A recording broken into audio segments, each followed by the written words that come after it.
자, 우리가 지난 시간에 하이퍼칼레미아에 대해서 배웠어요. 다시 한번 좀 설명할게요. 우리가 이제 하이퍼칼레미아나 하이퍼칼레미아를 이제 설명을 할 때 이제 소듐 채널, 그죠? 소듐 채널의 이제 이중문을 가지고 우리가 설명을 좀 해왔어요. 그죠? 뭐 물론 이제 하이퍼칼레미아 같은 경우에는 이제 우리가 세포 바깥쪽에, 그죠? 포타슘 농도가 높아서 레스팅 포텐셜이 낮아져서 생기는 현상이고, 그 다음에 이제 하이포칼레미아, 그죠? 그죠? 하이포칼레미아는 이제 레스팅 포텐셜이 위로 올라가요, 그죠? 우리가 지난 시간에 위로 올라간 다음에 첫 번째 액션 포텐셜은 굉장히 잘 되지만은 제가 이제 두 번째 액션 포텐셜이 잘 안 된다고 그랬어요, 그죠? 그거는 현상으로 그렇다고 이제 그런 거죠. 근데 그게 왜 그런가? 이제 뭐 물론 아직까지는 뭐 명료하게 그 메커니즘이 그러니까 잘 설명할 수 있는 메커니즘이 없어요, 아직은요. 근데 이제 요거를 요런 현상을 우리가 발견을 했어요. 그러니까 소듐 채널인데 역시 마찬가지로 소듐 채널이 우리가 이제 요렇게 이제 이렇게 소듐 채널이 있으면은 우리가 액티베이션 게이트가 있고 인액티베이션 게이트가 이렇게 두 개의 문을 가지고 있다고 그랬어요. 이렇게. 그래서 우리가 마이너스 55mV가 이제 도달을 하게 되면은 요 이제 액티베이션 게이트가 열리고 이렇게 해서 소듐이 이렇게 들어온다고 그랬어요. 자, 소듐이 들어오고 난 다음에 그 다음에 우리가 이제 디폴라리제이션이 일어나 가지고 플러스 30mV까지 올라가게 되면은 우리가 여기 이 단계에서는 뭐가 이제 닫혀야 되죠? 요렇게 디액티베이션 게이트가 닫혀야 돼요, 그죠? 닫히고 난 다음에 그 다음에 우리가 시간이 지나면서 원래 위치로 이렇게 이제 돼야 된다고 그랬어요. 그죠? 그래서 우리가 이제 요 시간을 우리가 absolute refractory period 해가지고 우리가 이제 이미 이제 잘 알고 있어요. 예. 근데 이제 뭐 이 과정에서 아마도 이제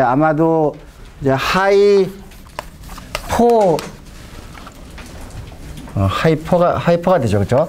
하이퍼칼레미아, 그죠? 하이퍼칼레미아 현상에서는 이 소듐 채널을 어떤 영향을 미쳐가지고 이게 이게 세컨 액션 포텐셜을 못하게 할 거라고 좀 생각을 하고 있는데, 여러 가지 증거에 의하면은 요게 하이퍼칼레미아 현상이 있으면은 요 과정을, 그러니까 인액티베이션 게이트를 다시 닫는, 그죠? 요 과정에 영향을 준다고 지금 생각을 하고 있어요. 그러니까 요 인액티베이션 게이트가 닫히지 않으면은 아무래도 이렇게 다시 원래 위치도 못 가게 되고, 그러면은 요게 없어지게 되면 어떻게 해서 세컨 액션 포텐셜의 반응을 전혀 못 하게 되는 거죠. 그렇죠? 그래서 하이퍼칼레미아 현상 같은 건가, 우리가 이제 칼슘 농도가 높은, 그죠? 우리가 하이퍼칼레미아 현상이 있을 때는 아마도 그죠? 우리가 더블 게이티드 소듐 채널에 클로징을, 그죠? 클로징 위드, 그죠? 바이가 되겠구나.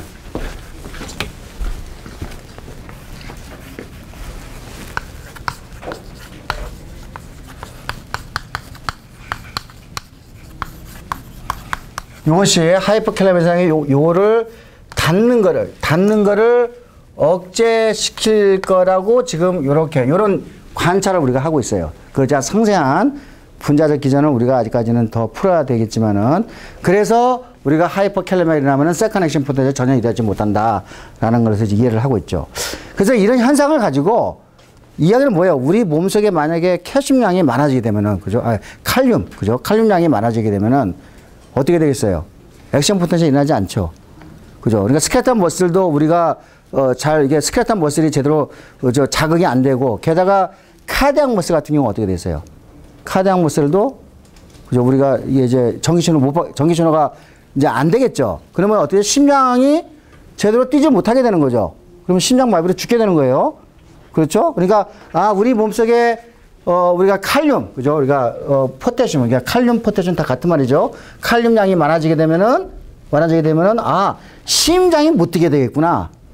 그렇죠? 그래서 여러분들이 이제 되게, 이제 헐리우드 영화 같은 데 보면은 이제 사형수를 다룬 영화를 보면은 어디 이제 이렇게 좀 의자에 앉혀놓고 이렇게 이렇게 주사로 하죠. 뭘 주사를 하죠. 그죠? 여러분 주사 성분이 뭐냐면은 주사 성분이 뭐겠어요? 칼륨이에요. 그렇죠. 그러니까 하이퍼칼레미아를 유도시켜가지고 심장마비, 저런 방법으로 심장마비를 유도해가지고 이제 죽이게 하는, 그죠? 사형수들한테 이제 하는 게 칼륨이 되겠죠. 그래서 사실 이제 이런 우리가 하이퍼칼레미아 현상은 내가 이제 언제 일어난다고 그랬죠? 운동을 하게 되면은 T튜브에서 스켈레탈 머슬에, 그죠? T튜브 안에 하이퍼칼레미아 현상이 일어날 수 있고, 아마도 그것이 근육을 더 이렇게 힘차게 뛰게 하는데 영향을 미칠 수가 있겠죠. 그래서 나중에 또 배우겠지만은 이 하이퍼칼레미아는 머슬 퍼티그하고 연결이 돼요. 그러겠죠. 그러니까 여러분이 이제 우리가 이제 다음 시간에 머슬 퍼티그에 대해서 상세하게 배우겠지만은 우리가 머슬 퍼티그가 근육 피로가 일어나는 거는 젖산이 축적돼 가지고 일어난다라고 여러분이 그렇게 배워왔죠. 그죠? 근데 이제 최근 연구 결과에 의하면은 젖산은 오히려 근육 피로를 완화시키는데 도와주게 되고, 아마도 가장 강력한 증거 중에 하나는 우리가 하이퍼칼레미아가 근육 피로의 원인일 거라고 지금 이제 그쪽으로 좀 수정해서 과학자들이 공부를 하고 있어요. 그래서 하이퍼칼레미아 결국은 뭐죠? 레스팅 포텐셜의 차이가 일어나게 되고, 그것에 의해 가지고, 그죠? 액션 포텐셜이, 그죠? 빨리 일어나거나 적게, 덜 일어나거나, 그런 거. 그 다음에, 요런 경우에는 이제 세컨 액션 포텐셜이 일어나지 않는 거. 다 이제, 이해가 됐죠? 그렇죠? 여러분이 이거를 이렇게 굳이 외우지 않아도 여러분이 따라올 수 있겠죠? 자, 그래서 우리가, 요게 챕터,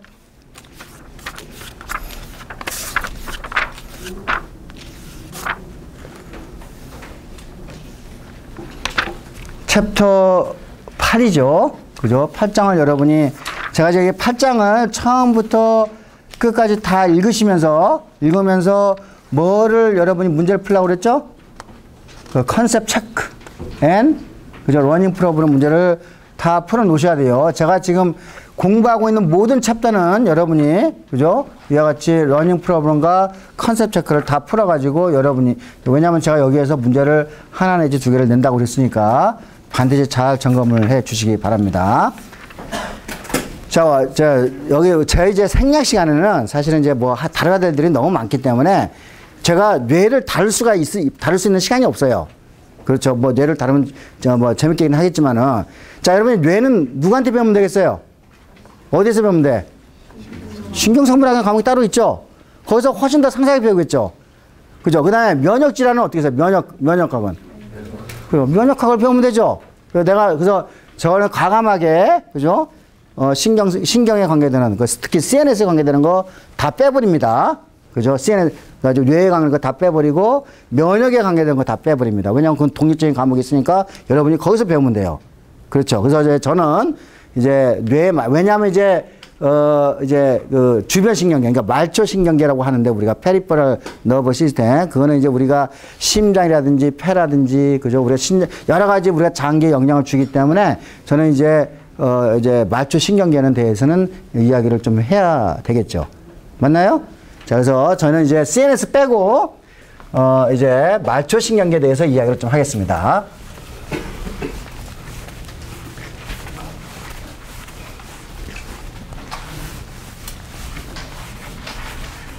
그래서 그 생명과학부를 하면은 그래도 최소한 신경생물학하고 면역학은 다 듣고 졸업을 해야 되겠죠. 그렇죠. 여러분이 들어야 될 과목이 많지만은 그 과목은 놓치면 안 됩니다. 자, 그래서 저는 이제 이제 CNS 빼고 PNS부터 가게 되는데, 그 챕터 11장부터 이제 여러분이 요거는 제가 비교적 교과서에 굉장히 충실하게 강의를 하게 될 거예요. 예, 자, 우리가 이제 신경계는 뇌 부분, 그죠? 뇌 부분. 뭐 제가 이렇게 있고, 그 다음에 이렇게 척수 부분을 이렇게 내려가죠. 그죠? 그래서 우리가 뇌와 척수를 합쳐가지고 우리가 센트럴 너브 시스템이라고 그래요.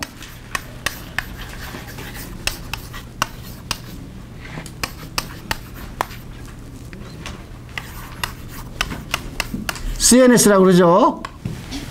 그리고 여기에서 나오는 또 뭐가 있어요? 이렇게 또 신경이 왔다 갔다 하죠. 우리 몸속에, 그죠? 근육에도 가야 되고, 피부에도 가고, 그래야 되죠. 그죠? 자, 우리가 중심을 제외한 요 부분을 우리가 뭐라고 그러죠? 말초라고 표현하는데, 그러니까 말초라는 건 끝이란 부분이야, 사실은. 정확한 표현이 아니에요. 영어는 뭐예요, 영어는? 페리퍼럴이죠, 페리퍼럴. 자, 페리퍼럴 하면 뜻은 뭐예요? 중앙을 제외한 나머지 주변이라는 얘기잖아. 그러니까 사실은 말초신경은 이제 일본 과학자들이 이제 이렇게 번역을 한 거지만 사실은 이거는 더 정확한 표현은 뭐가 되죠? 주변신경계가 맞을 거예요. 그죠? 그죠? 주변신경계. 그래서, 기회가 되면은 요 번역어를 좀 바꿨으면 좋겠어요. 그죠? 자, 이제 저는 이제 이제 PNAS라고, 그죠? PNAS에 대해서 이제 오늘 1시간 동안 좀 이제 많이 이야기를 하겠어요. 자, 그러니까 PNS는 이제 주로 뭐가 있냐면, 여러분이 이제 뭐 감각, 우리가 뭐 피부에서, 그죠? 어떤 감각이 오게 되면은, 자, 요 이제 피부에 어떤 이제 탁에 대해서 자극이 오게 되면은, 요렇게, 그죠? CNS로 가는 뉴런이 있겠죠? 그 뉴런을 우리가 뭐라고 그러죠? 센서리 뉴런이라고 그러죠. 센서리 뉴런. 그죠? 그러니까 이제 PNS가 뭐가 있는지 보는 거예요. 그죠? 센서리 뉴런이 있을 테고, 그 다음에 우리가 이제 뇌에서 명령을 때려가지고 우리 근육을 움직이게 만들죠. 그러면은 여기서 명령이 오게 되고 명령을 타가지고 요렇게 와서, 그죠? 골격근을 움직이게 만들죠. 자, 요거를 무슨 뉴런이라고 그러죠? 모터 뉴런, 운동 뉴런, 그죠? 모터 뉴런. 자, 요게 지금 뭐죠? 요게 여러분이 PNS에서 가장 많이 보고 있는 게 지금 센서리 뉴런 앤 모터 뉴런을 지금 여러분이 보고 있는 거예요. 맞죠? 그 다음에 또 뭐가 있겠나? 여러분이 이제 예를 들면 이런 거죠. 여러분이 머리가 막 아파. 머리가 막 복잡해. 그러면은 여러분 기분이 안 좋아. 그럼 여러분의 몸도 힘들어지지. 그죠? 그러니까 뭐냐면 뭔가 머릿속에서 일어나는 일이 여러분의 장기에 영향을 미치고 있죠. 그죠? 그러니까 여러분의 뇌와 여러분의 장기는 서로 뭐 하고 있지? 교감하고 있지. 그지? 교감하고 있지. 자, 이제 우리가 이제 뇌에서 일어나는 일과 우리 이제 그 장기에서 일어나는 일을 서로 연결시키는 뭐가 있어요. 우리가 그걸 이제 오토노믹 뉴런이라고 그러는데, 그죠? 하여간 여기에 뇌에서 일어나는 일들이, 그죠? 우리가 타겟 organ에 영향을 미쳐요. 그죠? 이제 그 영향을 미치는 것을 우리가 오토노믹, 그죠? 뉴런이라고 그러는데, 요거는 우리가 알고 있죠. 그러니까 여러분 쉬고 있을 때는 어떤 뉴런이 작동을 하고 있죠? 어떤 뉴런? 교감신경계. 그 다음에 쉬고 있을 때는 부교감신경계. 그죠? 그죠? 그러니까 교감신경계는 뭐죠? 우리가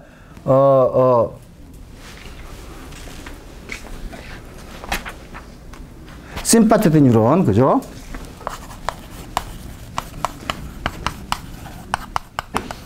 그 다음에 패라심파테틱 뉴런. 요 두 종류로 이렇게 요 두 개에 의해서, 그죠? 제가 이제 뭐냐면은 여러분의 뇌와 여러분의 장기는 서로, 그죠? 서로 뭔가 주고받으면서 교감을 하고 있기 때문에 이걸 심파테틱이라고 하는 단어를 쓰게 된 거예요. 이게 현대 과학자들이 이게 심파테틱한 용어를 쓴 게 아니라 그리스 철학자가, 그죠? 지금으로부터, 그러니까 뭐 BC 800년, 700년 그때, 그죠? 그리스 철학자가 이거를 안 거야. 그죠? 우리가 뇌에서 일어나는 일이 우리 장기에 영향을 미친다는 걸 안 거야. 그래서, 뭔가 뇌와, 그죠? 우리 장기 사이에 교감하도록 연결시키는 신경계가 있을 거라고 생각해서 그걸 심파티, 그죠? 심파테틱이라는 용어를 붙인 거예요. 전 대단한 철학자예요. 그죠? 왜? 그래서, 이제 정리를 하면은, 제가 이제 CNS는 내가 이제 여기까지는 내가 쭉 안 가르칩니다. 안 가르치는데, 자, 이제 PNS를 보니까, 센서리 뉴런이 있고, 모터 뉴런이 있고, 그 다음에 오토 뉴런이 있는데, 저 뇌와 장기를 서로 이렇게 싱크로나이즈 할 수 있는, 그저 심파테틱 뉴런과 패라심파테틱 뉴런이 있다라는 걸 여러분이 잘 분류를 할 수가 있겠죠? 요거를 여러분이, 그죠? 여러분이 이걸 외우려고 하지 말고, 그죠? 이렇게, 이렇게 왔다 갔다 생각을 하면은 금방 여러분이 이게 지도가 그려지죠? 맞나요? 제발 외우려고 노력하지 마요, 그죠? 이렇게 좀 이렇게 생각을 하면서 이렇게 가면은 좀 쉽게 여러분이 갈 수가 있을 거예요. 자, 이제 좀 복잡해지는데, 자, 심파테닉 뉴런, 패라심파테닉 뉴런은 뭐 우리가 이제 아까 뇌에서 일어나는 일들, 그죠? 뇌에서 뭐 어떤 기분이 나쁘면 우리 몸에서 여러 가지 이제 뭐 일들이 일어날까, 파이트와 플라이트 레스판스에 의해서 아마도 눈으로부터 시작해서 발끝까지 모든 영향을 미칠 거예요, 그죠? 여러분이 이미 중학교, 고등학교 때 이미 많이 배워왔던 일들이죠. 맞나요? 그죠? 자, 심파테닉 뉴런과 패라심파테닉 뉴런이 자 어떻게 작동하는지를 보는 거는 그림 11-5를 보세요. 그림 11-5, 396페이지네요. 자, 교과서 다 갖고 다녀야 한다고 그랬어요. 자, 교과서 안 갖고 온 사람은 뭘 보면 돼요? 옆에 있는 사람 거를 훔쳐보면 될 것 같네요. 그죠? 다 챙기고 있죠? 여기 보면은 이제 여러분이, 그죠? 중고등학교부터 배웠던, 그죠? 그 반응을 그대로 보여주고 있어요. 그렇죠?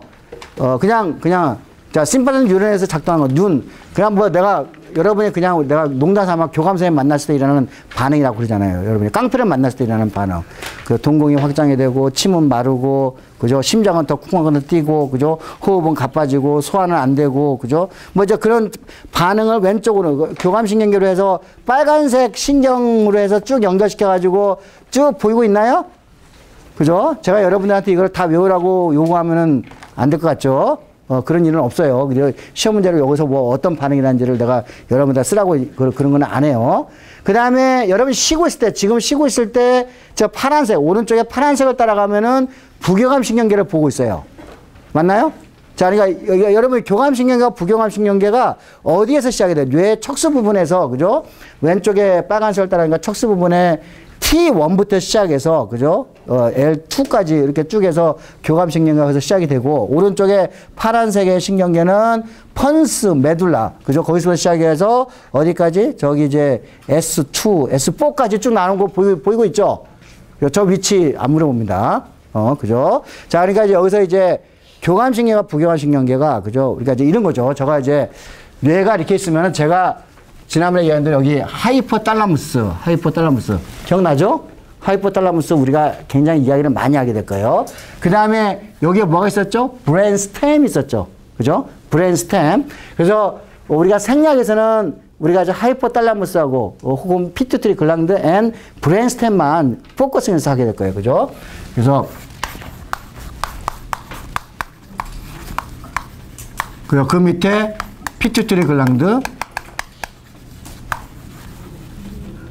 그 다음에 여기에 있는 브레인스템이 있는데, 이 브레인스템은 크게, 그죠? 오블랑가타하고 메둘라 오블랑가타. 펀스, 그 다음에 메둘라 오블랑가타. 요렇게 이제 두 부분으로 나눠져 가지고, 우리가 각각 요 하이포탈라무스, 피투이터리 글랜드, 브레인스템이 어떤 그러니까 호흡이라든지, 그죠? 오줌을 눕는 거라든지, 오스몰레리티를 조절한다든지, 그런 것들을 알기 위해서 이걸 쓰게 될 거예요. 그래서 요거는 그림 11-3을 다시 한 거예요. 11-3을 보세요. 여기 보니까 여러분이 지금 가운데 부분에 하이포탈라무스를 보고 있죠? 여러분, 내가 탈라무스가 무슨 뜻이라고 했죠? 상자라는 뜻이에요, 상자. 비어있는 상자. 그죠? 여러분이 지금 하이포탈라무스 위쪽에 보니까 이렇게 가지고 무슨 상자처럼 보이고 있죠? 그리고 탈라무스 아래에 있는 게 하이포탈라무스 보이고 있어요. 그죠? 보라색. 자, 이 하이포탈라무스에서 어떤 일을 하고 있나요? 여기에 화살표가지고, 온도 조절을 하고, 여러분 체온의 조절을 하고, 그죠? 물의 양을 조절하고, 그 다음에, 섭식, 그죠? 얼마큼 먹는 걸 조절하는 거예요. 그렇죠? 우리가 이 생리학에서는 이런 것들을 굉장히 많이 보게 되겠죠. 그 다음에 펀스하고 메둘라가 있는데, 자, 여기 갈색 지역, 그죠? 여기 보니까 방광을 조절하고, 맞나요? 갈색. 그 다음에 청색으로 되는 게 호흡 조절 중추예요. 그렇죠? 그 다음에 또 주황색으로 있는 건 뭐죠? 혈압을 조절하고 있죠. 자, 여러분이 이제 이런 것들이 우리 몸, 그러니까 뇌에서, 그죠? 우리 각 장기를 조절하는 요 부분이기 때문에 제가 거기서 하이포탈라무스하고 브레인스템을 포커싱해서 가르치게 된다는 거예요. 이해가 됐죠? 그죠? 굳이 외울 필요 없어요. 요즘에 자연스럽게 이런 것들 여러분이 뭐 블러드 프레셔가 어떻게 조절하는지 보면은 그러면 나중에 자연스럽게 이게 메둘라가 되는 건지, 그죠? 폰스가 되는 건지 나중에 자연스럽게 알게 돼요. 지금은 굳이 외우지 말고 우리가 어디에다 포커싱 한다? 하이포탈라무스 앤 브레인스템을 포커싱 한다라는 정도만 지금 알고 있으면 될 것 같아요. 그렇죠. 자, 거기에서 이제 이런 것들이 나와가지고 이제 뭐가 되죠? 여기에서 다시 아까 그림 11-15로 가면은 자, 폰스 메둘라로 쭉 내려와가지고 그 신호가 뉴런을 통해가지고 척수로 내려가서 척수에서 이제 교감신경계와 부교감신경으로 나눠가지고 우리 장기로 이제 신호가 가게 되는 거예요. 자, 보니까 공통점이 하나 있어요. 이렇게 해서 척수에서 시작을 하는데 몇 번에서 시작했다는 거 나 별로 안 물어봐. 저 공통점인데 여기서 뉴런이 시작이 돼가지고 이렇게 중간에 하나 끝나. 그리고 여기서 또 다른 뉴런이 이렇게 두 번째 뉴런이 이렇게 또 가요. 이렇게 두 번째 뉴런이 가고. 근데 여기 보니까 여기도 이렇게 두 번째 뉴런이 여기서 또 가지를 이렇게 치네? 맞나요? 요게 이제 교감신경계를 보고 있는 거야. 심파스 뉴런을 보니까 대부분의 이 교감신경계는 공통점이 이런 식으로 가지를 여기서 치는 거야. 이렇게. 자, 그래서 여러분이 이렇게 여기 요 부분, 그죠? 엑손 하나하고 세포질이 모여 있는 장소. 이건 아마 조직이 좀 치밀하게 있겠죠? 그죠? 우리가 이 부분을 갱글리온이라고 그래요. 갱글리온. 절이란 뜻인데, 그죠? 그죠? 갱글리온이라고 하는데, 그러니까 요거는 갱글리온 앞에 있는 뉴런이죠. 그러니까 이거 첫 번째 뉴런, 두 번째 뉴런. 그 다음에 여기 이제 타겟, 그죠? 셀들이 이렇게 존재를 할 거예요. 예. 자, 그러니까 요거는 그러니까 갱글리온 앞에 있으니까 프리 갱글리오닉 뉴런 하면 되겠죠. 그렇죠. 요거는 심파스 뉴런이건 파라심파스 뉴런이건 똑같은 공통점이에요. 이렇게 두 개 뉴런을 통해서 척수로부터 그죠? 타겟 오간으로 가는 거예요. 그렇죠? 그래서 요거는 여기에 있는 거를 프리 갱글리오닉 뉴런 하면 될 것 같고, 그 다음에 두 번째 건 뭐예요? 포스트 갱글리오닉이죠.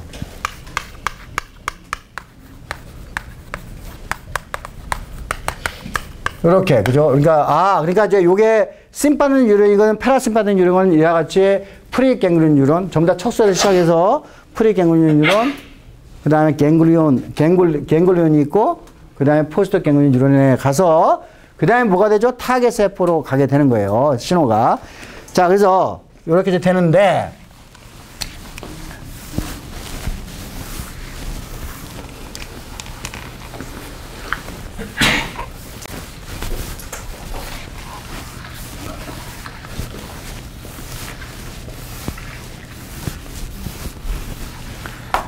자, 이제 공통점을 보니까, 자, 심파스 뉴런 같은 경우에 이제 첫 번째 프리 갱글리온 뉴런이 시작을 해가지고 이렇게 가. 그 다음에 갱글리온에서 두 번째 뉴런이 이렇게 연결이 돼요. 이렇게 연결이 되고 여기에 타겟 세포로 연결이 돼요. 자, 여러분이 첫 번째 뉴런과 두 번째 뉴런을 연결해서 이 시냅스에서 뭐가 나오죠? 뉴로트랜스미터가 나오죠. 자, 제가 지금 심파스 뉴런을 보고 있어요.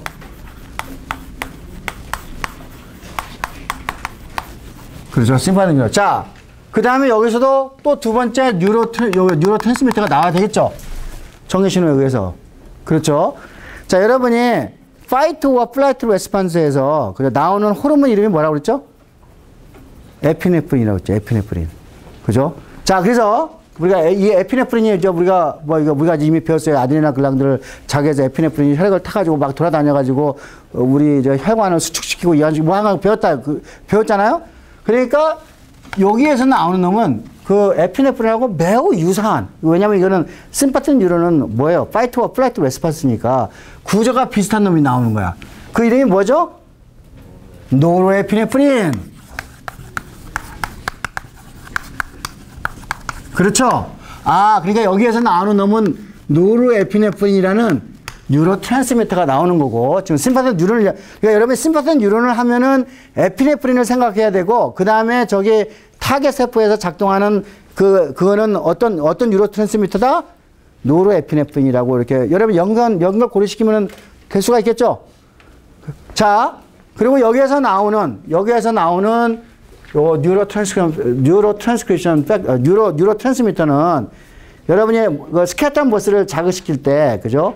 우리가 모터 뉴런에서 나오는 그러니까 뉴로 트랜스미터가 뭐였죠? 그렇지, 아세틸콜린.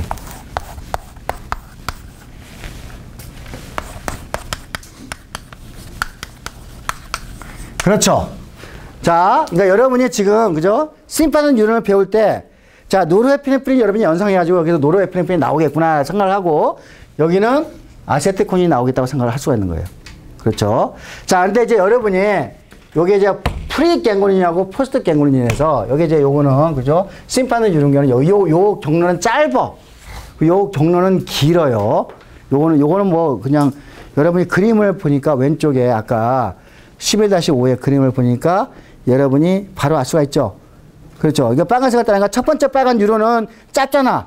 두 번째 빨간 뉴런은 무진장 경로가 길죠. 맞나요? 그죠? 그거를 좀 이제 기억을 해 두시고. 자, 그 다음에 이제 심파틱 뉴런을 볼게요. 여기 아세틸콜린이 나온다고. 자, 파라심파틱.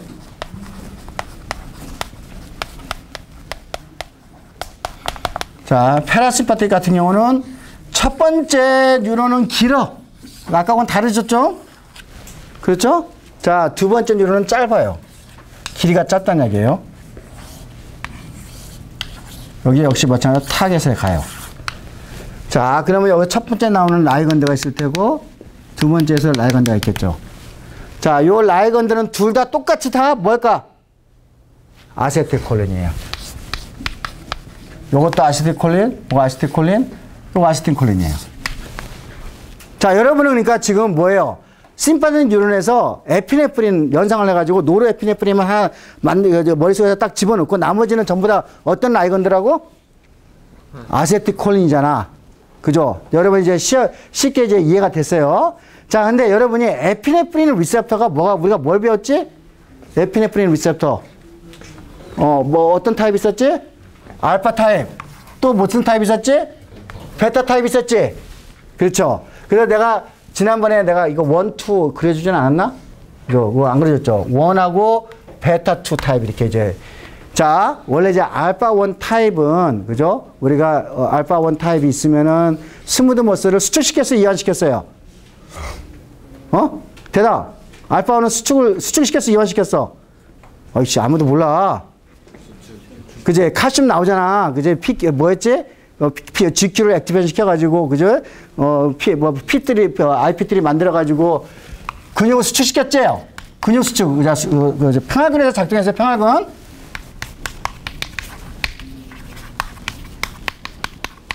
그 다음에 베타2는 뭐야? 평활근을 이완시켰죠. 여러분 이미 두 개를 배웠어. 맞아요?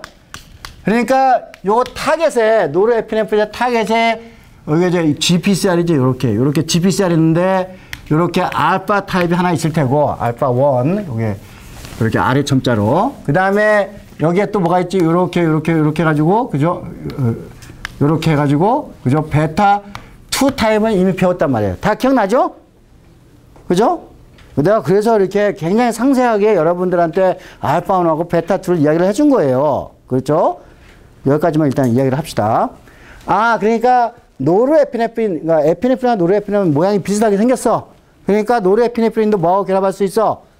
알파 1에도 결합할 수 있고 베타 2에도 결합할 수 있어요. 그렇죠? 그러니까 이따가 물론 에피네프린과 노르에피네프린은 어피너티, 각 수용체가 그 친화력은 좀 다르지만은 다 결합할 수 있어요. 그렇죠? 그 다음에 이제 우리가 아세틸콜린을 봐야 되지. 자, 우리가 모터 뉴런에서 이제 골격근을 갔을 때 골격근에 아세틸콜린에 대한 수용체가 있었지. 그 수용체 이름을 내가 뭐라고 붙였지?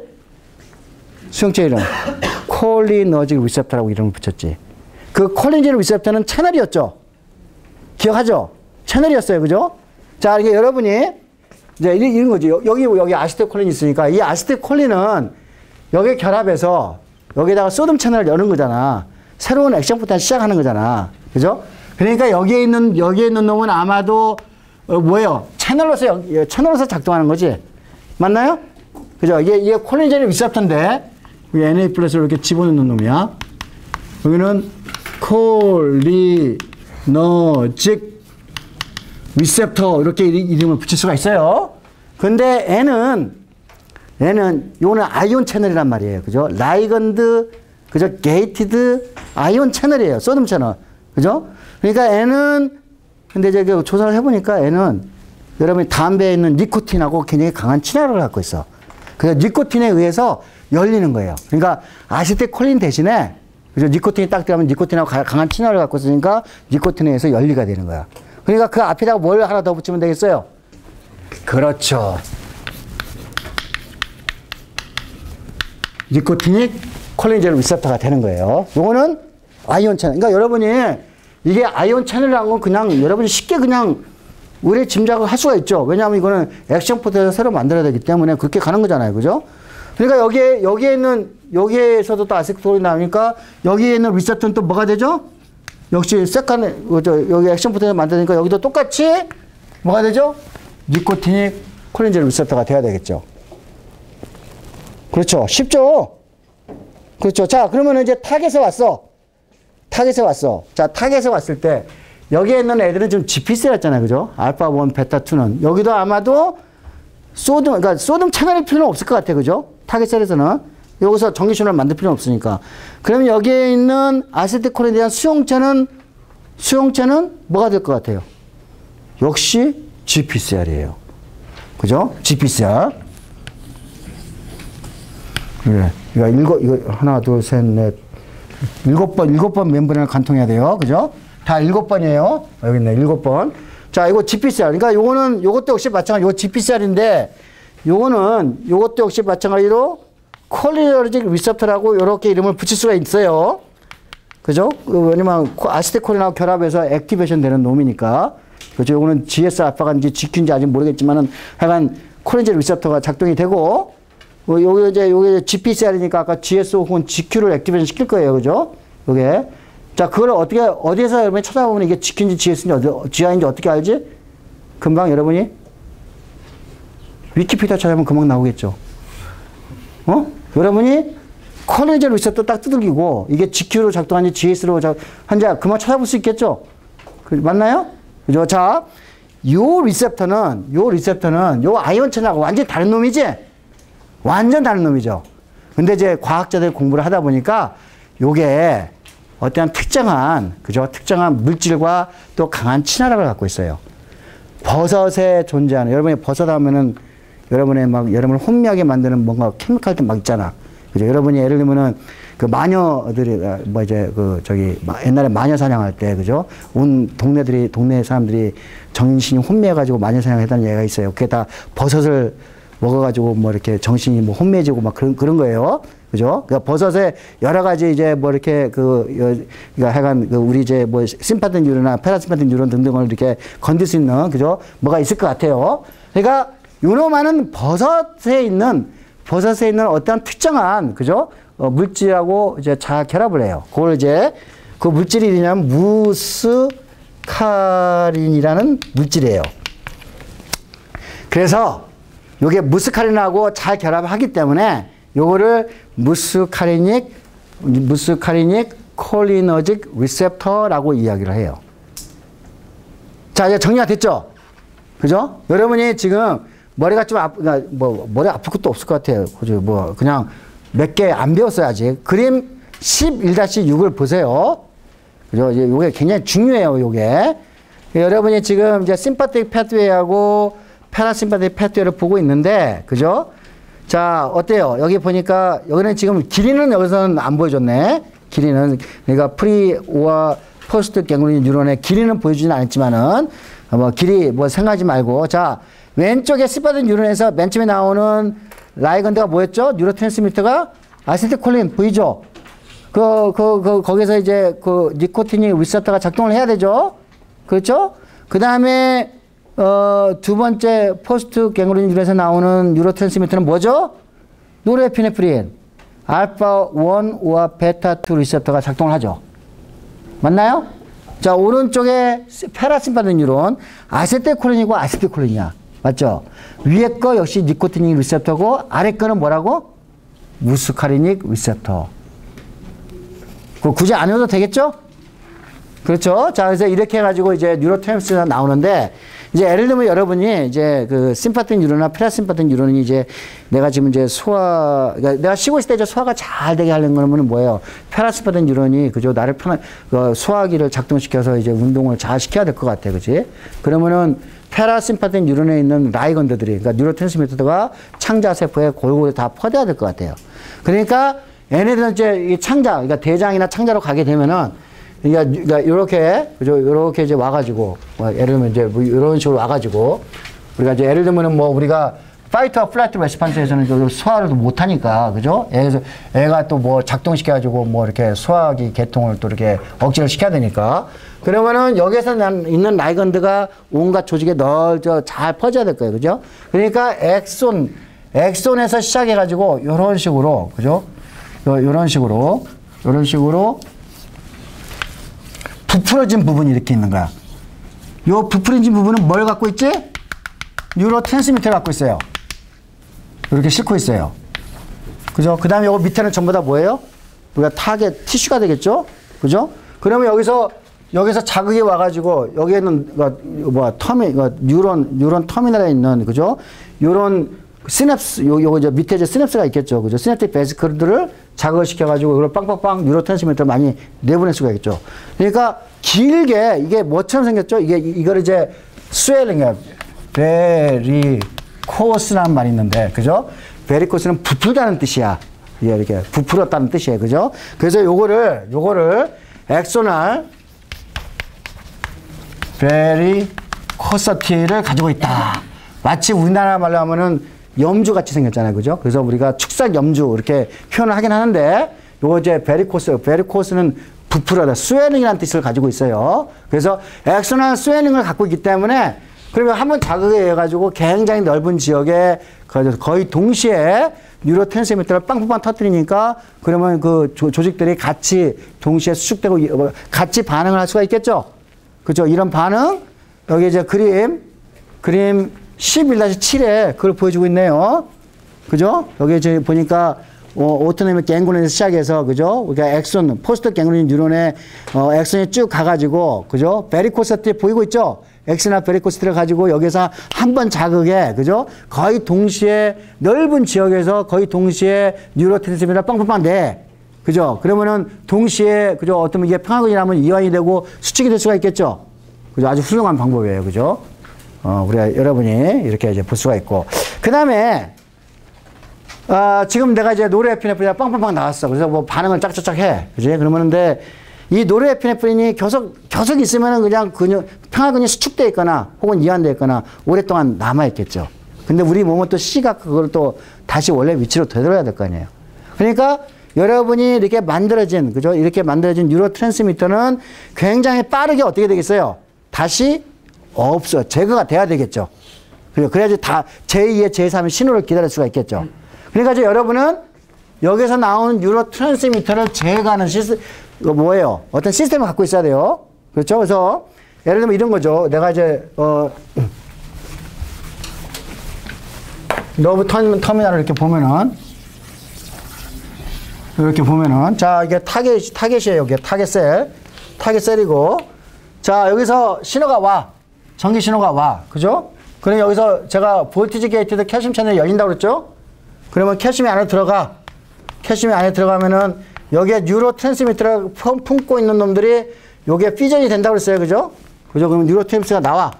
그래서 이 뉴로트랜스미터가 예를 들면은 노르에피네프린이라고 합시다. 그죠? 노르에피네프린이나 알파1 리셉터나 베타2 리셉터에 의해서 이게 이제 반응이 돼. 근데 이게 계속 있으면은 이게 계속 수축되어 있거나 이완되어 있으면 아무래도 이제 여러 가지 부작용이 있기 때문에 요거를 다시 원래 위치로 돌려야 돼. 그럼 뉴로트랜스미터는 대체적으로 요거는 어떻게 돼요? 요 세포로 다시 되돌아가서 희한하게 마이토콘드리아에 들어가요. 마이토콘드리아로 들어가서 이 노르에피네프린을 재활용하거나 혹은 이 노르에피네프린을 없애버려요. 디그레데이션 시켜요. 우리가 그 디그레데이션 시스템을 우리가 모노아민 옥시데이즈라고 그러는데,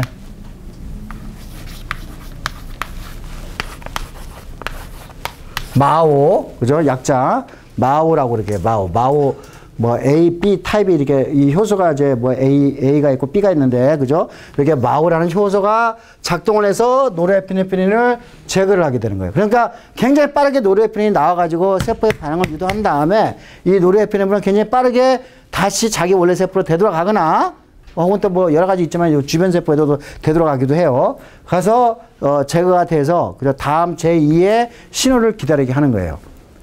그렇죠? 자, 이게 마오라는 이 효소는 사실 도파민이라든지 세로토닌이라든지, 그죠? 저런 노르에피네프린을 분해시킬 수 있는 효소예요. 그럼 여러분이 만약에 마오라는 효소가 만약에 작동이 안 되면 어떻게 됐어요? 여러분의 몸속에는 노르에피네프린 양이 많아지게 되죠. 여러분의 몸속에는 도파민이 많으면 기분이 좋을 것 같은데 세로토닌이 많아지고, 그죠? 그러니까 주체할 수 없을 정도의 뉴로트랜스미터가 있어. 예를 들면 지금 파이트와 플라이트 레스판스에서 노르에피네프린이 빵빵빵 타죠. 막 노르에피네프린만 여기서 나왔어. 그러면 이제 이따가 내 심장 막 뛰고 막 난리가 아니에요. 그죠? 그러면 이제 예를 들면은, 그러니까 특히 이제 신경계에서 노르에피네프린이 빵빵빵 터져 있어. 막. 그러면은 이 사람은 이제 화가 난 상태가 있겠지. 맞아요? 여러분이 화가 난다는 이야기는 파이트와 플라이트에서 지금 화가 나 있다는 것도 저걸 반영하는 거예요. 그죠? 화가 있는 상태에서 지금 노르에피네프린을 분해를 못 해. 그러면 어떻게 되죠? 교소 파이트와 플라이트 레스판스를 계속 보이고 있는 거야. 여러분의 몸은. 맞나요? 그러면은 이제 무슨 일이 날지 이제 장담이 안 되는 거지. 여러분의 화는 보통 한 몇 분 정도 지속이 되던가요? 한 30초? 20초? 얼마나 지속이 될까? 자, 이제 이런 거죠. 네덜란드에 이제 한 1970년대에 있었던 일인데, 어떤 이제 그 여자분이 이제 의사 선생님을 찾아왔어요. 자기 가족 이야기를 하는 거야. 자기 가족을 이야기하는데, 자기 아들들이 다 셋이 굉장히 큰 범죄 행위를 이렇게 저질렀다는 거야. 뭐 심지어는 자기 뭐 누이 동생을 뭐 패기도 하고, 그다음에 뭐 심지어는 강간도 하려고 시도를 하고 막 이제 약간 뭔가 폭력적인 이제 그런 성향을 보였다. 근데 자기 아들 셋만 그런 게 아니라 그 자기 오빠들도 그랬다는 거야. 자기 오빠들만 그랬던 게 아니라 자기 외삼촌들도 그랬다는 거야. 그지? 그러니까 외삼촌, 그러니까 외가 쪽으로, 그러니까 다시 말해서 뭐죠? 무슨 염색체가 문제가 있다는 거야. X 염색체에 관계되는 뭔가 유전자가 흐른다는 얘기죠. 그래서 이 의사 선생님은 이제 아까 이게 폭력적인 그거를 이제 계통들을 다 그려가지고 해보니까 이게 X 링크대가 되는데 뭔가 있을 거라고 생각을 한 거야. 그래서 가족의 유전자를 이제 막 조사를 해가지고 어떤 유전자가 문제가 있는지를 조사를 해봤더니 마오라는 유전자가 돌연변이가 있다는 걸 알게 된 거예요. 마오-A, 그죠? 마오-A라는 유전자. 자, 마오-A라는 유전자가 없으면은 노르에피네프린의 농도가 높아지겠죠? 맞나요? 그 노르에피네프린이 한번 화가 나면 노르에피네프린 혹은 에피네프린의 양이 빵빵 여러분 몸속에 지금 아드레날린 호르몬이 막 빵빵 지금 돌아다니고 있으면은, 그죠? 여러분이 파이트와 플라이트 레스판스에 있고 지금 뇌는 지금 제대로 기능 못 하겠죠? 그죠? 그럼 어떻게 됐어요? 그죠? 물불 안 가리고 막 이제 그죠? 이렇게 일이 일어나게 되는 거죠. 그죠? 그래서 이 환자들은, 이거 환자라고 이제 표현을 해야 될 것 같아요. 그죠? 이런 경우는. 그죠? 요런 이제 환자들은 그 마오라는 유전자가 돌연변이가 돼서, 그죠? 폭력적인 현상을 보여주기 때문에 요 뮤턴트를 우리가 이 사람이, 바이올런스 유전자다. 이제 이렇게 이야기를 할 수가 있겠죠. 혹은 여러분이 원시대 때, 그죠? 우리가 원시대 때 또 이제 남자들은 또 가서 사냥을 할 거란 말이에요. 근데 어떤 사람은 어떤 무서운 거 보면 쭈삐쭈삐다 또 도망사는 사람이 대부분이 있지만, 어떤 사람 같은 경우는 그냥 그냥 대드는 사람들이 있어요. 그죠? 겁대가리 없이. 그러면 그런 유전자는 뭐가 있어요? 마오 유전자가 돌연변이가 될 수 있단 말이에요. 그러니까 파이트 올라 플라이트 레스판스에 그냥 체력화가 된 거야. 그러니까 이거를 워리어스, 그죠? 워리어 진이라고 또 이름을 붙일 수도 있겠죠.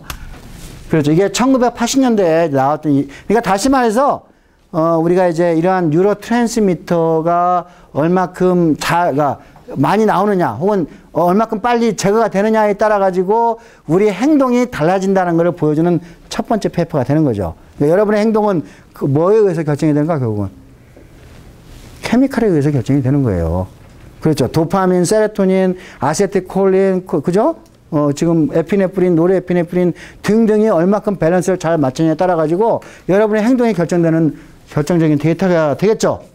그렇죠. 그래서 이런 것들은 이와 같이 노르에피네프린은 이와 같이 굉장히 빠르게 제거가 돼줘야 돼요. 이런 방법으로. 여러분은 대부분은 이렇게 이제 빠르게 제공이 되는데, 뭐 내가 우스갯소리로 이제 이야기를 하죠. 보통 이제, 연애를 하다가 싸우잖아. 그죠? 한쪽이 이제 화가 나잖아. 그럼 다른 쪽은, 조용히 어디 가서 숨어 있으면은, 그죠? 숨어 있으면은, 요게 이제 보통 사람 같으면 노르에피네프린 나가지고 빵빵해가지고 화가 나 있는 상태인데, 그죠? 여기에다가 이제 숨어 있으면 요게 이제 노르에피네프린이 정상적으로 이제 딱 되잖아. 그냥 캄다운이 되잖아. 그러니까 생각해보니까 자기가 잘못했잖아요. 그죠? 그러니까 이제 시간이 지나면은, 그 파트너한테 이제 미안하다고 이야기를 하는데, 근데 만약에 서로 둘이 앉아가지고 빠바바바 하면은 요게 노르에피네프린이 계속 많아지게 되고, 그죠? 싸움이 커지게 되는 거죠. 그죠? 그래서 여러분이, 그죠? 화가 나고 싸울 때는 한쪽 사람이 도망가는 것도 한 가지 방법이에요. 예. 저희가 제 이제 처가 이제 좀 많이 그렇게 해요. 제가 화나면은 어디로 사라져요. 그러면 이제 저는 반성을 하죠. 금방 한 30초 만에 반성을 해요. 이게, 왜냐면 이게 떨어졌기 때문에. 그렇죠? 그래서 여러분이 그런 이제, 생각을 좀 한번 해보시고.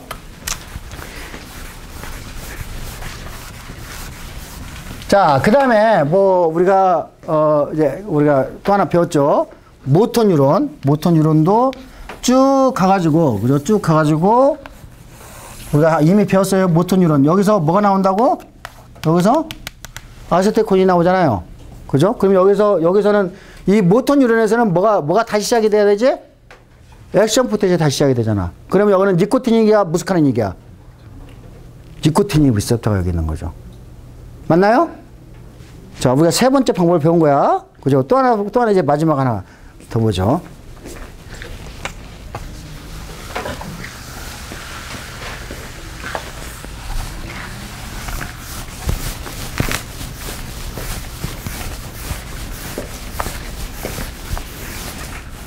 자, 우리는 이제 이번에는 우리가 아데니나 호르몬이 어떻게 나오는지를 지난 시간에 잠깐 배웠지만은, 요게 아데니나 글랑드에서 이제 아데니나 호르몬이 나오잖아요.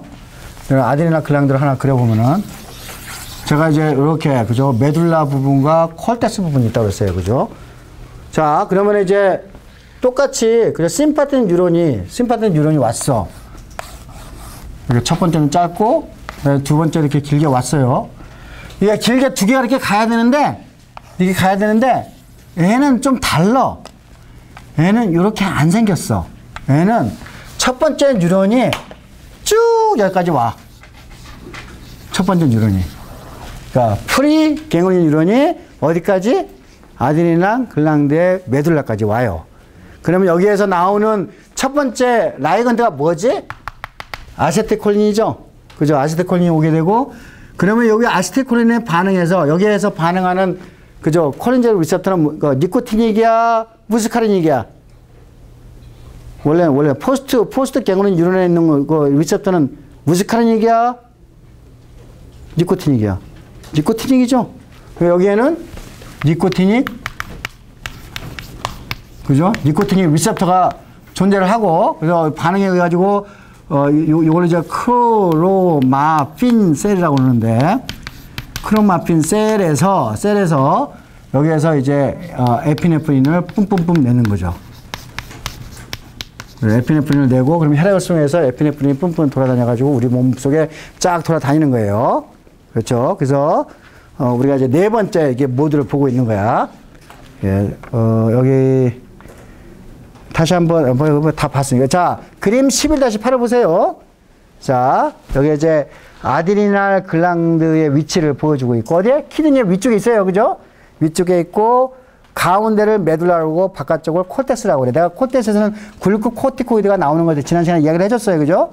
메둘라에서 아데니날 호르몬이 나오고, C번을 보니까 첫 번째 프리갱글리온 뉴런이, 그죠? 어디 척수에서 시작을 하죠. 뚜둑하고 가서 바로 메둘라에 가죠.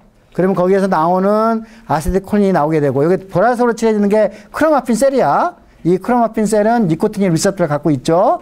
그 니코틴 리셉터가 액티베이션 돼서 뿜뿜해가지고 에피네프린이 나오게 되고 혈액을 통해서 우리 온몸으로 가고 있는 거를 여러분이 확인하고 있죠. 그렇죠. 자, 이제 총 정리를 해봅시다, 이제.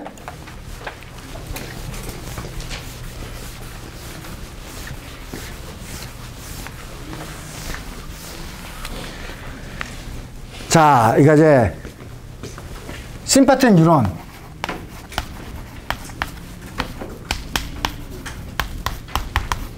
뉴런. 자, 그냥 이렇게 간단하게 그릴게요, 이제. 와서. 자, 여기에 작동을 할 때, 그죠? 여기가 아세틸콜린이었고, 여기가 뭐였죠? 노르에피네프린이었죠. 그죠? 자, 노르에피네프린에 대한 리셉터는 뭐가 있다고 그랬죠? 알파-1 리셉터가 있었고, 베타-2 리셉터가 있었죠. 맞나요? 그죠? 알파-1하고 베타-2가 있어요. 자, 알파-1, 이거 스무드 모스에서 작동하는 거예요. 그죠? 평활근? 둘 다 평활근에서 작동을 해서, 어떻게? 요거는 수축을 시켰고, 요거는 이완을 시켰어요. 그죠? 다 우리가 여러 번 배웠어요. 자, 역시 마찬가지로 우리가 요 이제 심파틱 뉴런이 메둘라에 가서, 아드레날 메둘라에 가서 에피네프린도 왔어요. 에피네프린도. 그러면은 이 세포에 지금 노르에피네프린과 에피네프린이 동시에 도착을 했어요. 그죠? 그러면은 아까도 했지만 요 리셉터들은, 그죠? 여기에 있는 리셉터들은, 그죠? 이 노르에피네프린과 에피네프린에 대한 어피니티가 조금씩 다르다고 했어요. 그죠? 그래서 요거는 노르에피네프린과, 그죠? 에피네프린에 대한 수용체에 대한 이제 에피네프린에 대한 이제 어피니티를 보면은 알파-1 리셉터는 노르에피네프린이 훨씬 더 강해요. 이 어피니티가, 그러니까 친화력이 더, 그러니까 노르에피네프린이 더 잘 반응한다는 얘기고, 그 다음에 여기는 거꾸로 이렇게, 그죠? 베타-2 리셉터는 에피네프린에 대한 반응이 훨씬 더 강해요. 예. 그 다음에 이제 제가 이제 안 가르쳤는데 베타-1 리셉터가 존재를 해요, 또. 베타-1. 여러분이 이제 이런 거죠. 여러분이 메디컬 그 드라마 같은 거 보면은 사람이 막 이렇게 심장마비가 일어나고 막 그러면은 뭐를 주사한다고 그랬죠? 아드레날린 호르몬을 주사하죠. 그럼 아드레날린 호르몬을 주사하면은 심장 세포를 더 잘 뛰게 하잖아요. 그죠? 그죠? 그러니까, 아드레날린은 어디에 작동을 해야 돼? 노르에피네프린. 그러니까 심장에서 작동을 하는 거죠. 그죠? 그러니까 아마도 요거는 이제 심장근에서, 그죠? 작동을 하게 되는 거죠. 요거는 평화근이었고, 그래서 여러분이 이제 심장에서 작동하는 요걸 이제 리셉터 베타-1 리셉터라고 그러고, 요거는 같아요. 노르에피네프린과 에피네프린의, 그죠? 친화력이 거의 비슷해요. 예. 그래서 뭐 요런 것들이 정리된 게, 그래서 잘 정리를 해가지고 여러분한테 보여주는 게 그림 11-9입니다. 여러분이 요거만 이제 머릿속에 잘 집어넣으면은 이제 앞으로 좀 여러분이 배울 때 훨씬 더 굉장히 편하게 공부를 할 수가 있어요. 한번 이제 다시 한번 여러분이 정리를 좀 해봅시다. 제가 반복해서 여러분 이야기를 하니까 여러분이 이 강의만 들어도 그냥 이해를 할 수 있을 거라고 생각이 들어요. 자, 소매틱 모터 패스웨이 보이고 있죠? 그죠? 그림 몇 번? 11-9 보고 있죠? 403페이지. 자, CN에서 시작해서 바로 모터 뉴런이 갑니다. 어디로 갈 타깃이 뭐죠? 스켈레톤 머슬이죠. 자, 여기서 나오는 뉴로 트랜스미터가 뭐라고? 그죠? 아세틸콜린이죠. 그 리셉터는 뭐죠, 그러면? 근육에 있는 게? 니코틴 리셉터죠. 니코틴 리셉터는 전기 신호를 만드는 거예요. 됐나요? 그죠? 그 다음 두 번째 뉴런 갑시다. 두 번째는 파라솔치에 있네요. 뭐죠? 페라심파틱 뉴런이죠. 자, 이건 파이트와 플라이트 레스폰스, 이건 레스팅 상태죠. 쉬고 있을 때 여러분이. 자, 쉬고 있을 때, 자, 일단은 퍼스트 프리 갱글린 뉴런은 길어요. 길게 지금 표현이 돼 있죠. 자, 갱글린 지나서 여기 이제 첫 번째, 그러니까 갱글린에서 나오는 뉴로트랜스미터가 뭐였죠? 아세틸콜린이죠. 자, 여기에서 두 번째 갱글린 뉴런에다가 전기 신호를 만들어야 되기 때문에 이 두 번째 뉴런에 있는 리셉터는 니코티닉이에요? 무스카린이에요? 니코티닉이죠. 그렇죠? 그리고 두 번째 시냅스에서는 뭐가 나오죠? 아세틸콜린이 나오죠. 그죠? 그러면은 타겟셀에서 작동하는 리셉터는 니코틴이게요? 무스카린이게요? 무스카린이죠. 됐나요? 그죠? 됐어요. 그 다음에 이제 심파틴 뉴런 갈까요? 심파틴 뉴런. 자, 심파틴 첫 번째 프리갱글린 뉴런은 짧다고 그랬어요. 그죠? 짧게 보이고 있나요? 여기서 나오는 뉴로트랜스미터는 또 뭐죠? 아세틸콜린이죠. 그러면 이제 콜린제로 리셉터, 뭐죠? 니코틴 콜린제로 리셉터가 작동해서 두 번째 뉴런의 전기 신호가 쭉 가서, 그죠? 두 번째 뉴로트랜스미터는 뭐죠? 그러면 거기서 뭐가 나오죠? 노르에피네프린이 나왔죠. 그죠? 그럼 여기서 노르에피네프린이라는 수용체는 알파1 리셉터, 원래 이제 알파1, 알파2가 있는데 저는 알파2는 거의 여러분한테 가르치진 않아요. 알파1 리셉터, 베타1 리셉터, 베타2 리셉터가 작동을 하겠죠. 타겟 셀에 따라서 달라져요. 원래 베타3 있는데 제가 베타3는 안 가르칩니다. 그래서 저는 여러분이 알파1, 베타1, 베타2만 배우면 될 것 같아요. 됐나요? 그 리셉터들은 이걸 어드리너지 리셉터들인데, 그죠? 이거는 GPCR이죠. 자, 그러니까 알파1은 GS를 액티베이션 시켜요? GQ를 액티베이션 시켜요? 또 까먹었어? GQ. GQ 다음에 그 이펙터 엔자임이 뭐였죠? PLC. PLC가 뭐를 만들죠? IP3. IP3는 뭐를 올리게 하죠? 그죠? 그럼 칼슘이 많아지면은 근육이 수축이 되죠? 됐어요? 그 다음 베타2 리셉터를 작동하면은 GS가 돼요? GQ가 돼요? GS. GS는 블라블라블라 뭐를 올리게 하죠? 어떤 사이클릭 AMP가 올라가서 어떤 효소? pKa. 그죠? pKa가 가면은 칼슘 레벨이 떨어진다, 올라간다? 떨어진다. 우리가 아직 안 배웠어요. 그죠? pKa가 어떻게 칼슘 레벨을 떨어지는지 아직 안 배웠어요. 맞나요? 우리가 스무드 머슬이 끝날 때 그때 마지막에 배우게 돼요. 됐죠? 그죠? 그래서 세 번째 봤어요. 네 번째. 자, 우리가 또 이제 아드리날 호르몬이 나왔어. 아드리날이 나오는 방법을 보자. 그러니까 이게 뭐죠? 심파틴 뉴런이 쭉 가서 어디로 가고 있죠? 그러니까 프리갱글린 뉴런이 어디까지 갔어? 아드리날 글랑드 어디? 메둘라까지 진짜 갔죠? 거기서 나오는 뉴로트랜스미터가 뭐죠? 아세틸콜린이 나왔고, 아세틸콜린에 의해서 크로마틴 셀이 액티베이션 되죠? 이때 작용하는 리셉터는 뭐라고? 무스카린이기야? 니코틴이기야? 니코틴이기죠. 그래서 여기서 아드리날 호르몬이 나왔죠. 됐나요? 여러분 깔끔하게 정리가 됐죠. 그림 11-9 매우 중요합니다. 그리고 테이블 11-3은 내가 이 오랫동안 이렇게 이야기했던 걸 그냥 다시 한번 정리해서 여러분들한테 여기 엔타고니스트가 여러분이 에고니스트, 엔타고니스트 굳이 외우지 않아도 돼요. 나중에 여러분이 대학원에서 실험할 때 그때 많이 쓰게 되는데 요거는 이제 뭐 여러분한테 그렇게 괴롭힐 상황은 없습니다. 자, 됐죠? 그래서 테이블 12-4도 다 그런 것들을 다시 한번 정리해서 여러분한테 넘겨주는 거예요. 자, 이제 그림 12-10, 그죠? 요거는 이제 모터 뉴런에서 일어난 일인데, 이거 다시 한번 더 정리를 해준 거예요. 네, 요거는 이제 조금만 다시 한번 정리를 좀 해드릴게요. 자, 모터 뉴런, 그죠? 아까 이거 몇 번 그렸어요, 그죠? 이렇게 해가지고, 여기 이제 스켈레톤 머슬이 있고, 우리가 이와 같이 뉴런과 스켈레톤 머슬이 있는 요거를 내가 뭐라고 그랬죠? 요 2인분을 뉴로 머스큘라 정션, 그죠? 그래서 여기서 아세틸콜린이 나오게 되고, 그렇죠? 아세틸콜린이 나오면은 그 콜린제 리셉터가 이렇게 작동이 된다고 했어요. 이걸 잡아가지고. 자, 여기 제가 요거는 기본적으로 여러분한테 내가 소듐 채널이라고 얘기했죠.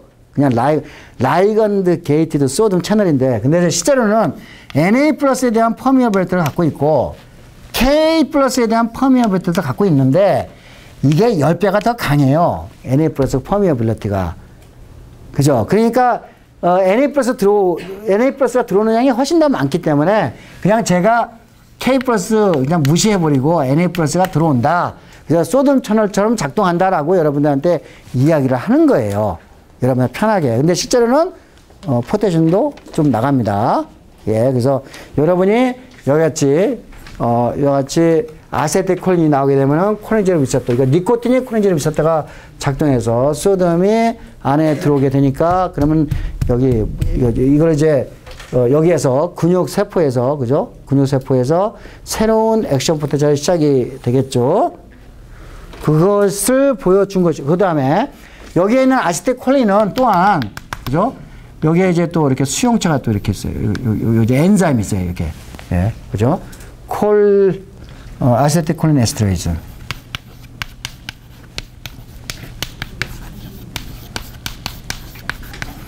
아세틸콜린 에스트레이즈라는 효소가 있어가지고 요거 아세틸콜린을 여기서 분해를 시켜요. 예. 그래서 만약에 아세틸콜린 에스트레이즈가 없어. 고장났어. 그러면 여기에 아세틸콜린이 엄청 많아지게 되죠. 그럼 근육은 교서 수축이 되죠. 호흡이 돼야 안 돼요? 호흡이 안 되겠죠. 그러니까 예를 들면 여러분이 곤충을 죽이고 싶어. 호흡을 못하게. 그럼 어떻게 하지? 아세틸콜린 에스트레이즈 이니비터를 치게 되면은, 그죠? 아세틸콜린이 많아지게 되고, 전기신호 근육에서 그것을 만드니까, 그럼 어떻게 되지? 골격근이 교서 수축이 되게 됐지. 그러면 어떻게, 우리가 레스피레이터리 머슬 같은 경우가 교서 수축이 된 상태에서 호흡을 못해서 죽이는 거예요. 그러니까 아세틸콜린 에스트레이즈는 뭘로 쓸 수가 있어? 아세틸콜린 에스트레이즈 이니비터는 뭘로 쓸 수가 있죠? 뭘로 쓸 수가 있어? 살충제. 그렇죠? 자, 이런 원리를 가지고, 그죠? 우리가, 이게 쓰고 있는 거죠.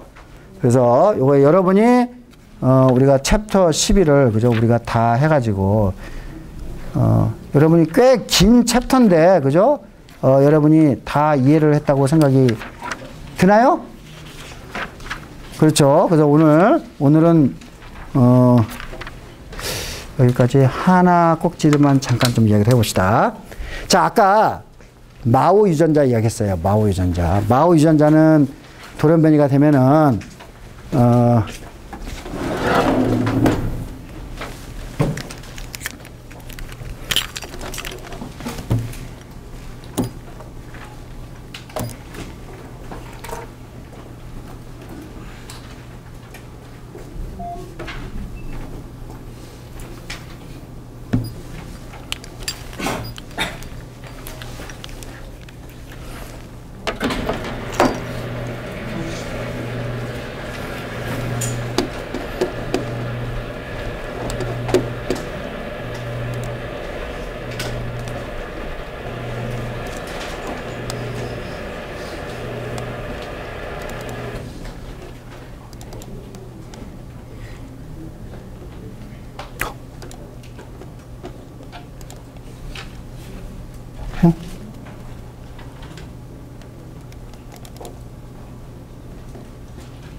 자, 아까 마오 유전자에 대해서 잠깐 이야기를 했어요.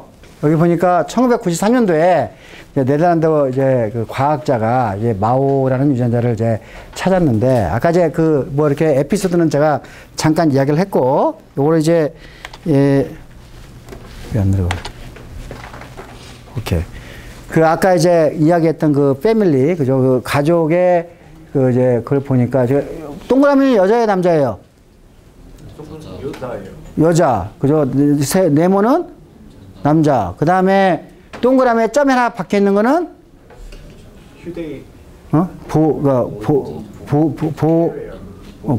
뭐라고 그러지? 캐리어. 그 다음에 저기 검정색으로 이렇게 칠한 거는 병을 갖고 있다는 뜻이죠. 그죠? 여기 보니까, 이게 폭력성을 갖고 있는 남자들을 쭉 보여준 거예요. 그죠? 폭력성.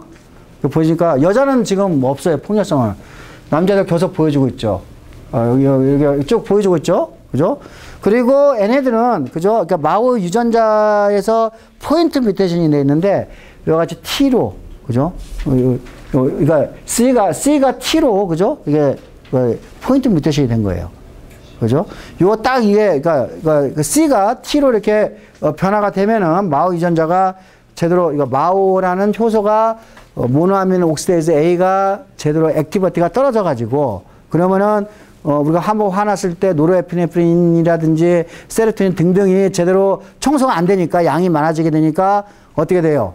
그러니까 제대로 이제 우리가 무드가 이제 제대로 이제 조절이 안 되는 거죠. 그죠? 그래가지고 그 상태에서 범행을 저지게 되는 것을 보여주고 있는 아주 결정적인, 그죠? 데이터예요. 그죠? 예를 들면은 여러분이 이제 또 이제 그 이후에 마오 A의 프로모터도 굉장히 중요한 역할을 해요. 이제 마오 A가 프로모터 액티비티가 어떻게 따라 가지고, 그죠? 우리가 또 폭력하고 또 연결이 되겠죠. 그렇죠? 그래서 조사를 해보니까, 이건 이제 마오 A의 액티비티가 낮은 사람들, 그러니까 프로모터 액티비티가 낮은 사람들, 본인의 프로모터 액티비티가 높은 사람들을 가지고 이제 정상적인 사람하고 그 다음에 이제 고아들인데 이제 고아에서 제대로 잘 이게 처리를 잘 못 받은 이제 사람들하고 비교를 해가지고 조사를 해보니까 어때요? 이 폭력 여러 가지 그죠? 범행을 한다든지 기소를 당한다든지 그런 율들이 그죠? 마오 A 프로모터 액티비티가 높으니까 그 폭력성이 떨어지는 걸 보여주고 있죠. 그죠? 이런 데이터들. 뭐 이것도 다 사이언스 내체에 나온 데이터들이에요. 자, 이야기는 뭐냐면 우리의 행동 양식이 어떤 특정한 유전자에 의해서 결정이 될 수 있다는 것을 보여주는 거의 최초의 데이터예요. 이런 것들이. 이 폭력 유전자들.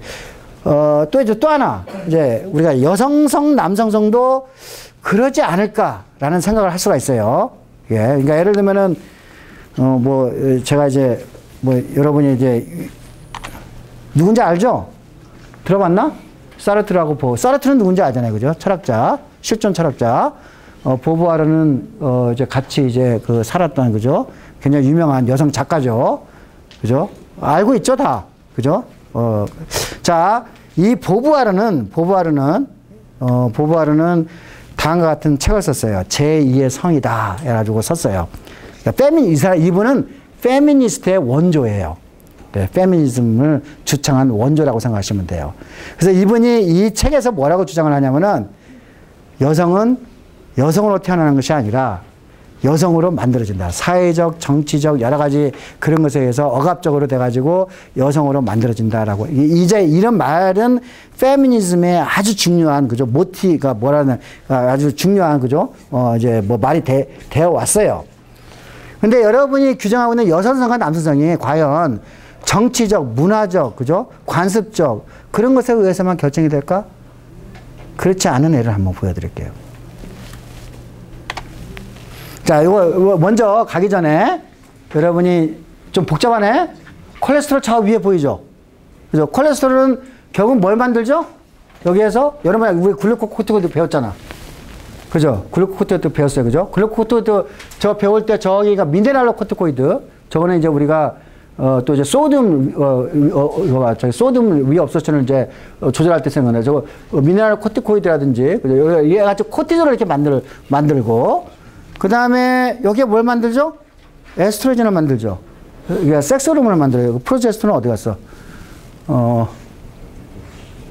여기 있네, 프로제스테론. 그죠? 프로제스테론 만들고, 그죠? 우리가 여기서 테스토스테론이 만들어지게 되죠. 그 다음에 여기서 그러니까 우리가 섹스 호르몬은 이와 같이, 그죠? 뭐에 의해서 결정이 되는 거죠? 그러니까 콜레스테롤 메타보리즘에서 결정이 되고, 섹스 호르몬이 나오는 것은 결국은 이제 아마 유전자에 의해서 결정이 될 거예요. 남성을 결정짓는 이제 어떤 특정한 유전자가 있을 텐데, 배웠죠? 배운 바 있죠? 그죠? 그런 유전자에서 우리가 배아 단계에서 결정이 될 거예요. 예. 그러니까 테스토스테론의 양이 얼마큼 배아 단계, 그러니까 우리가 이제 엄마 뱃속에 있을 때 얼마큼 많이 노출이 되느냐, 혹은 에스트로겐이 얼마큼 노출이 되느냐에 따라서 어떤 성적 역할이 달라질 수 있더라고 우리는 쉽게 생각할 수가 있어요. 예. 자, 근데 왼쪽하고 오른쪽 자매처럼 보이나요? 어때요? 왼쪽하고 오른쪽 지금 형제, 뭐라고 그러지? 오빠? 동생? 여동생 그렇게 보이나요? 같은 사람이에요. 왼쪽은 전형적인 여성의 문제, 어린아이의 그죠? 여성의 모습을 가지고 있고, 오른쪽은 남성의 모습을 갖고 있죠? 같은 사람이 사춘기가 되면은 여성에서 남성으로 둔갑을 해요. 그렇죠? 이런 사람들을 우리가 게베도세스 마치 엠브라라고 표현하는데, 이거는 12살에, 그러니까 사춘기가 되면 이제 테스토스테론이 많이 나올 때란 말이에요. 그죠? 사춘기에 생긴 남성 생식기리, 혹은 여자가 변한 남자라는 뜻이에요. 저 뜻이. 예.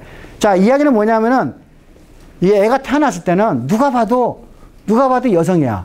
그러니까 사회적으로, 문화적으로, 그러니까 여성으로서 키우겠죠. 그죠? 그러다가 12살이 되게 되면은, 뭘로 변하지? 갑자기 없었던 외부 생식기가 외부 생식기가 막 생기고, 목소리 굵어지고, 그죠? 그 다음에 뭐예요? 전형적인 남성으로 변하게 되는 거야. 여성에서, 그러니까 12년, 14년 동안 여성으로 살다가, 그죠? 어린애, 여성으로 살다가 12살, 10살 되면 남성으로 변한 거야. 그죠? 그러면은 이 남성은 성격이라든지 그런 것들이 여성성을 가지고 있을까? 어떨 것 같아요? 이 남성은 이렇게 이제 애가 이제 다 커가지고 성인이 돼가지고, 그죠? 여성으로서의 역할을 가져왔기 때문에, 그죠? 애는 정상적인, 그죠? 결혼 생활, 왜냐면 여성과 결혼, 배우자하고 잘 구해서 정상적인 결혼 생활을 할까? 그런 질문을 던질 수가 있잖아. 그러니까 애의 섹슈얼리티는 뭘까라고 질문을 던질 수가 있는 거예요. 그래, 놀랍게도 얘는 전형적인 남자야, 그냥. 전형적인 남자. 그냥 전형적인, 그죠? 게이도 아니고, 그죠? 게이로서의 행동하는 것도 없고, 전형적인 그냥 우리가 그죠? 그러니까 전형적인 남성으로서 우리가 이제 행동을 한단 말이에요. 이제 과학자들은 이제 이런 걸 보고, 우리가 여성으로서 훈련을 받았지만은 나중에 어떠한 여러 가지 문제 때문에, 아마 이제 섹스 호르몬의 문제 때문에 남성으로 변했는데, 섹스 호르몬에 의해서 여성성과 남성성이 그러니까 생물학적으로 남성성과 여성성이 결정이 되는 거지, 어떤 문화적 권력, 이렇게 그런 것에 의해서 결정이 되지 않는다는 강력한 증거예요, 이거는. 그래서 이제 한번 봅시다. 이건 이제 테스토스테론이에요, 남성 호르몬. 이건 이제 배아 단계에서 있어요. 우리 엠브리오 스테이지부터 우리가 나와요. 그래서 이것에 의해 가지고 우리가 외부 생식기가 결정이 돼요. 예. 근데 이때 이제 사실은 요 테스토스테론이 더 강력한 우리가 남성 호르몬에 대해서는 다이하이드로 테스토스테론으로 만들어져야 돼. 근데 이때 만들어지는 요때 관계되는 효소가 5알파 리덕테이즈라는 효소예요. 자, 이 효소가 만약에 돌연변이가 됐어. 제대로 작동이 안 돼. 그러면은 요거는 갖고 있어. 근데 이 어피너티, 그러니까 우리가 이 남성 호르몬에 대한 수용체에 대해서 가장 강한 어피너티 갖고 있는 요거 다이하이드록시 테스토스테론이 없어. 그러면 애는 약해. 그러면 배아 단계에서 남성으로 갈 외부 생식기가 만들어지지 못해요. 요게 고장나면은. 근데 사춘기가 되면은 이제 우리가 왜냐면 숨어있는 고안에서 뭐가 만들어지지? 테스토스테론이 뿜뿜 나오잖아. 그러면 이게 양이 많아지게 되는 거야. 사춘기가 되면은. 그러면 이때 12살, 13살 때 이게 많아지게 되니까 이제 우리가 그 전에 없었던 적었던 것들이, 그죠? 요것에 의해서 뒤집어지니까 이제 남성으로 다시 변하게 되는 거예요. 얼마나 신기해요. 그죠? 예. 그래서 실제로 아까 이제 테스토스테론, 그죠? 테스토스테론 리셉터에 대한 테스토스테론은 우리가 이제 테스토스테론을 억제시키면, 테스토스테론 리셉터를 억제시키면은 우리가 대머리가 안 된다는 썰이 있잖아요. 그죠? 그래서 실제로 여러분이 프로페시아라는 이 약은 대머리 치료제예요. 그래서 이걸 이제 테스토스테론 수용제를 저렇게 가지고 억제를 시키면은 이렇게 대머리 치료제로 쓰고 있다는 걸 보여주고 있는데, 하여간 이건 좀 약간 다른 이야기지만은, 그러니까 아까 저런 현상, 그죠? 우리가 그런 현상을 요 5알파 리덕테이즈의 효소의 부재를 가지고 설명을 할 수가 있고, 이게 없을 경우에는, 그러니까 이게 없을 때는 어렸을 때는 여성으로서 살다가 우리가 이제 사춘기 때 우리가 테스토스테론이 그걸 완전히 대체해가지고 남성으로 변하게 되고, 그 남성은 지극히 정상적인 남성으로서 행동을 한다는 걸 보여주고 있어요. 그러니까 이 이야기는 뭐냐면은 여성성과 남성은 뭐에 의해서 결정이 된다? 생물학에 의해서 결정이 되는 거예요. 그죠? 그러니까 이제 여러분이 페미니즘을 주장하는 사람들이 이제 이런 데이터를 보면 이제 약간 좀 혼돈에 빠질 수가 있는데, 그죠? 이거는 정확하게, 그죠? 우리 과학자들은 여성성과 남성이 이게 생물학에 의해서 결정이 된다는 걸 보여주는 데이터가 될 거예요. 예를 들면 이제 이런 경우죠. 이 사람들 전부 다 XY 크로모즘을 갖고 있어요. 근데 뭐가 없지, 이 사람들은? XY 크로모즘 갖고 있다니까, 다. 이 사람들은 근데 왜 여자처럼 보이지? 왜 보이지? 안드로겐 리셉터가 없어요. 그러니까 안드로겐 리셉터가 테스토스테론을 못 받으니까 그냥 원래는 우리가 태어나면 여성으로 가게 돼 있거든요. 이게 얘네들은 어렸을 때부터 계속 여성으로 XY 염소자를 갖고 있지만은 여성으로서 살고 있는 거예요. 물론 외부 생식기에 좀 문제가 있기 때문에 생식 능력을 갖고 있지는 못해요. 예. 그래서 이와 같이, 그죠? 우리가 유전자, 예를 들면 이제 여성과 남성의 또 차이는 또 어디서 볼 수가 있냐면은, 이것도 거의 과학적으로 거의 이제 증명이 끝난 건데, 그죠?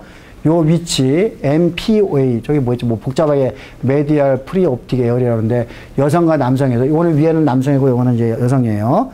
여기에서 이 여성과 남성의, 그죠? 뇌에서의, 그죠? 어떤 변화가 좀 있고, 그 변화가 결국은 여성성과 남성성을 결정짓는 게 아닌가라고 생각을 하고 있어요. 그래서 그냥 제가 요거는 또 이제 그래서 요런 이야기를, 그죠? 요런 이야기를 재밌게 풀어낸 책이에요. 끌림의 과학이라고 해가지고 우리가 이제 성 호르몬에 대한 아주 치열한 어떤 경쟁, 그죠? 아까 그런 이야기들부터 시작해서 그걸 이제 과학적으로 이걸 풀어낸 이제 거니까 여러분이 관심이 있으면은 한번 이 책을 사가지고 한번 좀 공부를 해보기 바랍니다. 자, 오늘 여기까지 하겠습니다.